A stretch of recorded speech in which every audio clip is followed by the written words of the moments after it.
It wasn't particularly cold in the mid-morning sun. Summer wasn't long past, and this island was still in the lower latitudes. Nonetheless, Aiden had to fight against cold-induced lethargy as he rode atop Phelan. He was having to focus on his magic just to keep from tumbling off at every step. "Can you try not to shake so much?" he begged plaintively. "And maybe slow down until I'm dry?" Phelan, of course, wasn't doing any better. Quite the opposite, in fact. "If I don't keep moving, I'm going to pass out where I stand," he rumbled through gritted teeth. "That pond was cold." "I told you to heat it up." "And I told you I can only breathe so much fire at once." Neither of them had been particularly happy with the bathing arrangements. The spring-fed pond proved to be even colder than Aiden had feared. It didn't help that a front had come through overnight, leaving the skies crystal clear and the air cool enough that Phelan's breath briefly came out in billowing clouds before dawn warmed things up. Coming from a southern keep where the weather stayed relatively warm during the winter, it was quite the unpleasant experience for Aiden. One made worse by his promise to help scrub the mud off of Phelan's hide. Thankfully, the dragon didn't expect perfection. He just dunked himself in the water and then directed his much smaller companion towards the worst of the grime. At Phelan's suggestion, Aiden made a makeshift brush out of a frayed branch. It worked well enough to scrape the muck out from between scales, but the process left him damp and filthy. Aiden shifted his wings slightly as the wind caught them and sent a jolt through their tears. The wounds burned, especially after being splashed with muddy water. He hoped they weren't beginning to fester once again, but Zan's comments about infection from... was it really only yesterday? But the apothecary had said something about this particular wound needing lots of care. What had he said was in the potion? Palewort? He remembered some grass and powders, but there were a lot of jars of a lot of different things in the collection, and the comment about some things being poisons in the wrong dose wasn't exactly comforting. I need to read his journal. Maybe he has instructions in there. Meanwhile, he pulled his wings in tighter and tried once again to get them under the blanket wrapped around his shoulders. But it was just a little too short, and once again, the wings slipped out. There were more blankets on Phelan's back, and Aiden considered grabbing another, but he decided against it. He wasn't quite ready to pit his balancing magic against a shivering dragon. Besides, they were nearly to the orchard. The apple trees were clearly visible from Dragonback, and he was already looking forward to breakfast. There was preserved food back at the keep, but he decided not to dip into that. Jerky, salted meat, and hardtack would keep. Apples might not. An odd noise caught his attention. It was almost like the sound of two rusty metal bars rubbing together in the distance, and there was something like the gurgle of ale pouring out of a jug, only deeper. He was still trying to figure out exactly what it was he was hearing, when Phelan toppled over a small rise and they could finally see the bases of the apple trees over the tall grass. It took a few seconds to register exactly what was among the apple trees. At first, they looked at Aiden's cold, fogged mind like small brown and black bushes, but they moved. And as soon as they saw the red dragon, they moved very fast. Belatedly, Aiden reached for his bow, but any plan went out the window as Phelan charged. Bags, blankets, tunics, and every spare scrap of cloth the brigands had owned went flying. Even with his magic, Aiden had to grab onto scales and hold on for dear life to avoid getting thrown off. A wordless snarl ripped from between Phelan's lips. The sound would have frozen Aiden in fear if he wasn't already struggling to keep his hold. Riding a galloping dragon bareback was not an experience many dragonettes could claim, and it wasn't an honor he had any intention of repeating. But it turned out to be all for nothing. By the time they reached the orchard, the pack of animals had already disappeared into the forest. Far faster than a land-bound dragon with his wing dragging behind him, the fading echoes of their squeals seemed to mock the far larger predator. Phelan looked like he might burn down the trees in a fit of rage. His chest expanded and his head pulled back. Aiden's eyes went wide at the thought of their only source of food going up in smoke, but before he could say anything the dragon relaxed, although his eyes remained glued to where his prey had gone. "Damn," Phelan muttered. Then he looked back to see the trail of scattered supplies, and the dragonette only now relaxing his death grip on the dragon's scales. "Damn," he repeated, with infinitely more wariness. His legs seemed to tremble from the strain of the sprint, nowhere near recovered from his week-long trek across the island. "It's all right," Aiton panted, trying to get his panicked breathing under control. "I'll pick it up. Just, could you let me down?" Wordlessly, Phelan extended his right wing, and Aiton wobbled down it on unsteady legs. At least he wasn't cold anymore. "What were those things?" Aiton asked, as he picked up the first fallen blanket. "Wild boar," the dragon answered. Huh. Now that he thought about it, they did look similar to the ones he remembered huntresses bringing home, just furrier. He tried not to think about roast pork. He tried very hard not to think about roast pork. It didn't work. Phelan hadn't run far, and it was easy enough to gather all the fallen equipment. The last thing was Aiton's bow, which had gone flying off along with everything else. Its wooden construction blended into the browning grass. Picking it up, he looked back towards the orchard and gauged the distance. Long for an arrow, and they were already starting to run. If everything had gone right, Aiton might have gotten a lucky hit. He doubted it, though. At half the distance, he felt confident in a hit, and maybe even two. Judging by the size of those pigs, it probably would have been enough to feed the pair of them for a couple of days. It wasn't worth thinking about what might have been, not when they never really had a chance to begin with. The soft loam in the orchard had been torn up by the pigs, but they couldn't climb the trees. That was a relief, because there wasn't even a single gnawed core remaining on the ground. "I think this is the right idea," Aiton remarked, after spreading a blanket on Phelan's back, and then reaching for a cluster of apples. "If we leave these apples out much longer, animals will get them." He only got a grunt in reply. Their plan was to strip the orchard bare and move the apples into the keep, where they could protect them from the wildlife. Aiton had gathered anything that could be used to hold the fruits. Since they didn't have baskets or barrels, they would make do solely with makeshift cloth sacks. Aiton had only ever had fresh apples once before. A trader sold a cask of them to the keep for an exorbitant price. Every one of the fruits had been individually packed in dry straw to keep them from bruising. He tossed an apple into the growing pile. Their supply wouldn't last long enough for bruising to be a problem. Speed was much more important. The next apple had holes in it. Worms could be a problem. He'd seen them take over entire barrels of produce in days. It wasn't worth risking their lives for a few extra bites of food. Regretfully, he tossed the tainted fruit into the orchard. Some animal would no doubt enjoy the snack.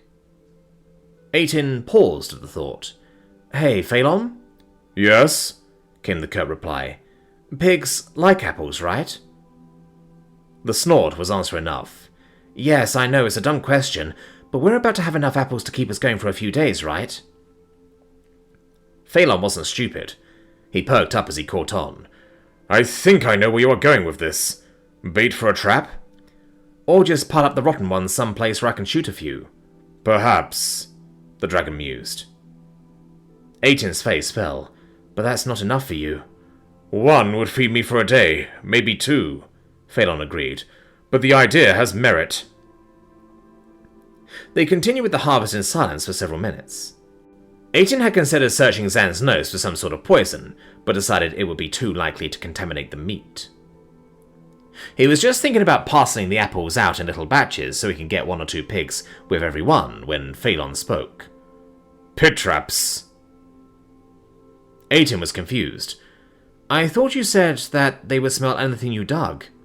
"They will, but if they are fleeing, they will not have time to catch the scent." "Okay."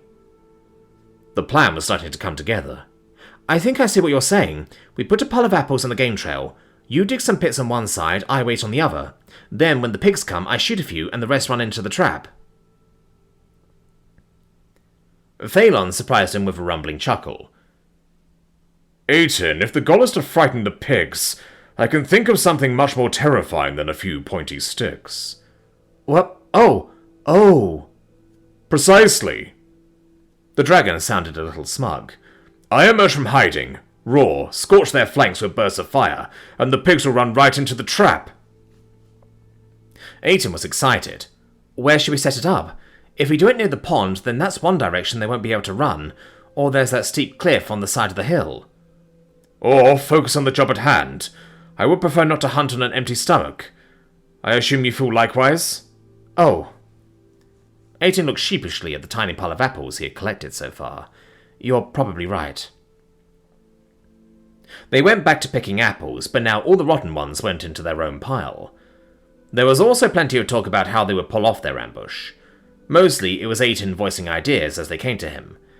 Phelan generally contented himself to listen and occasionally make suggestions, usually pointing out solutions to flaws the inexperienced dragonette hadn't considered.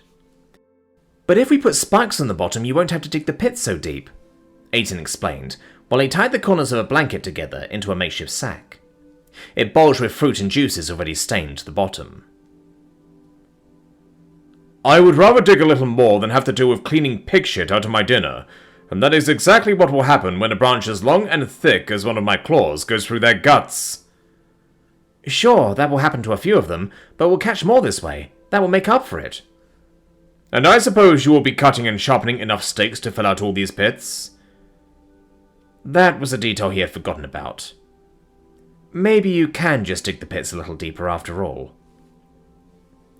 Aiton swore he could see the edge of a smile creeping onto Phelan's face as he dragged the bag of rotting fruit up his wing and onto the dragon's back. It was the last one. If there was an apple left in that orchard, it had taken lessons in camouflage from a changewing, because they couldn't find it. Those crows are going to be really disappointed. He looked for the birds in question and saw a group of them eyeing the pair from the forest. The pair had already gorged on the harvest. What remained would last a few days. At least 3, and 4 or 5 if they rationed things. If they couldn't hunt any meat tomorrow, the plan was to do exactly that. It was only a bit after noon by the time they got back to the keep to unload. Then Aiton grabbed his axe and a shovel to go with his knife and bow before they headed back down to the field below. From atop the rise, it had been easy to see where game trails cut through the grass below. Almost like flying, in fact. That thought had left Aiton in a somber mood as they planned their ambush. A number of those game trails converged near the pond. Unfortunately, it didn't look quite large enough to act as one side of their ambush, but the nearby mesa provided a steep enough rise to act as a barrier. With the bait in the right place, it would be easy to drive the herd into a line of pits. There was even a convenient depression formed by a seasonal creek nearby. It wasn't quite big enough to hide a dragon, but a little bit of digging would change that easily enough. The stream bed and mesa made a shape something like a wide V, with the pond at the point. Phelan didn't waste any time beginning a series of trenches across the gap. He took care to avoid digging nearby any of the game trails. It wouldn't do for the smell of a dragon to tip off their prey too soon. While they might let some of the pigs escape, Phelan was confident he could herd the bulk of them in the right direction. Aiton watched in amazement as Phelan finished the first trench. It was almost as deep as a dragonette was tall and nearly as wide. After digging up a length at least as long as he was, Phelan shoved most of the dirt into piles at either end. The mounds would channel anything headed their way into the traps. I wish we had him in the mines, Aiton thought to himself. But considering the dragon's reaction to the suggestion of helping in the Alrak mines back at the beginning of the journey, he couldn't see that ever happening.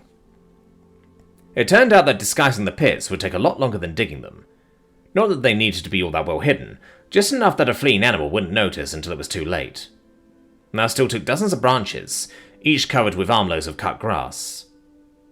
Once again, Phelan proved how helpful a dragon could be by simply knocking down several small trees and snapping off finger-width branches with the flick of a hand.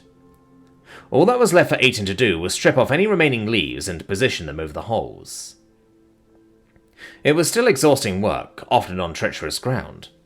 Twice, the edges of the pits gave way underneath his feet. It was only by channeling his magically enhanced sense of balance that he avoided falling in. Sunset was fast approaching by the time they finished.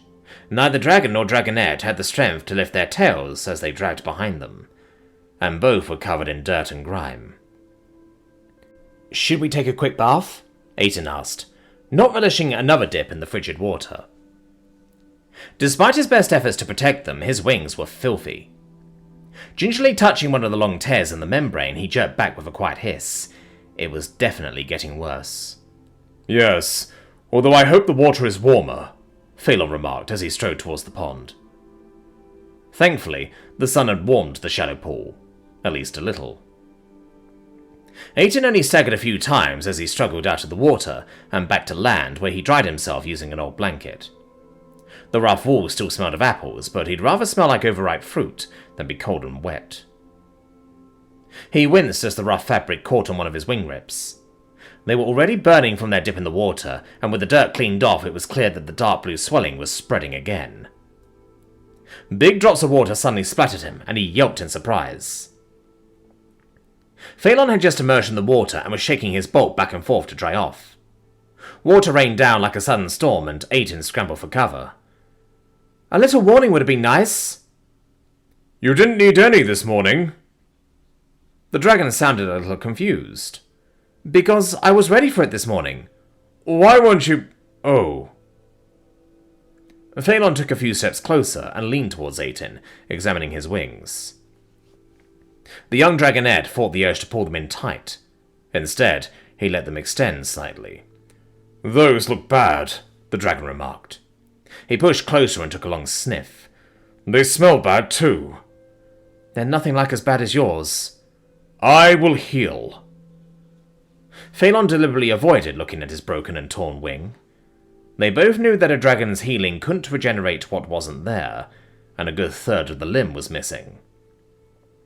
It didn't feel right complaining about some little cuts in the face of that. "I'll be fine," Aiton said. "Zan has something he made that helped. I'll find the recipe tomorrow. There will be plenty of time to read while we wait for our dinner to show up, right?" Phelan snorted in reply. "You need real medicine." "I don't see a healer setting up shop around here, do you?" "There was some in the cargo." That brought Aiton up short. "You had healing potions?" There was an enormous difference between an apothecary's medicine and actual magic. Alchemically created potions were expensive, but were worth the cost. If a potion were powerful enough, or there were more than one, they might be able to fix Aiton's wings entirely. It would take deep riding the wounds, but being able to fly again would be well worth the pain. "Nothing so valuable. Our trade route was not that lucrative," Phelan replied, dashing the other's hopes. "But I carry prepared salves for treating infection. They're hidden with the rest of my cargo a few days' walk away."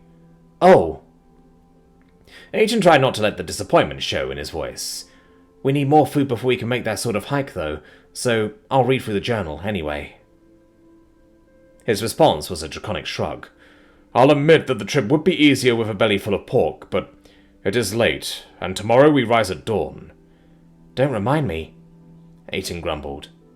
But he climbed up the offered wing, and together, the pair made their way back to the crumbling ruins of the keep.